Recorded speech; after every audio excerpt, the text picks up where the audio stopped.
नमस्कार जय जगन्नाथ मो श्रद्धा आपड़ देखुं आम मिनी ब्लॉग स्नेहांशु श्रद्धा लाइफस्टाइल।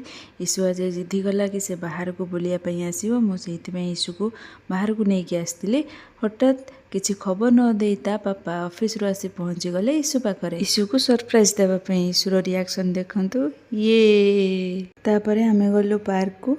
आज फास्ट टाइम ईशु एका झूलारे बसिकी झुलुची फास्ट टाइम से बहुत खुशी। मु भी ता सहित टिके झूलारे बसिकी से छोट दिनर कथा को मन पकई आमे माँ पुओ दी जण मिसी टिके झूलारे झुलिलु बहुत सारा एंजॉय कलु।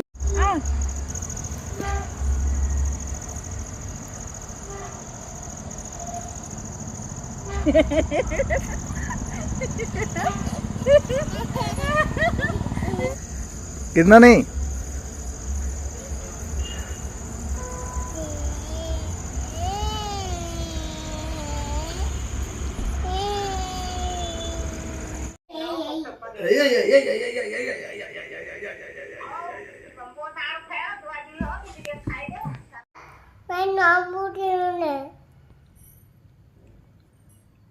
हेलो हेलो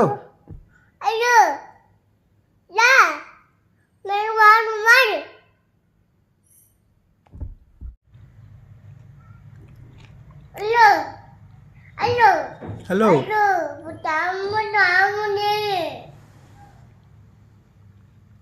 एबे ईशुर किछि किछि नुआ नुआ एक्टिविटीज डेवलपमेंट होउछि ताको 2 इयर्स हेइनी जनवरी 22 रे 2 इयर्स हबो। एबे किछि किछि नुआ नुआ काम करछि से। What are you doing Shri sudden आसी पहुँची जाइतिले ईशुर फ्रेंड ईशु को सरप्राइज देवा पई आसिकी तांको सहित टिके मजामस्ती करी खेळाखेळी करी तापरे ईशुर धमाल देखंतु को प्रकारर देखंतु ईशुर डांस। ईशु एका डांस करुथला जॉइन कले जाइकी ता पापा दी जण को देखंतु से केमिति डांस करूछन। ईशु एबे बहुत सारा मस्ती करुछि मॉर्निंग रू नेकी नाइट पर्यंत से सोइबा पर्यंत बहुत सारा मस्ती करुछि। खास करके ता पापा आसी गले आहुरी बेसी मस्ती करुछि। ठीक अछि आपन को जदि वीडियो भल लागिथिबो ताले चैनल को सब्सक्राइब करिवे ढेर सारा भल पाइबा देबे लाइक करिवे कमेंट करिवे आ ईशु को ढेर सारा भल पाइबा आशीर्वाद करिवे। थैंक यू जय जगन्नाथ टाटा गुड नाइट।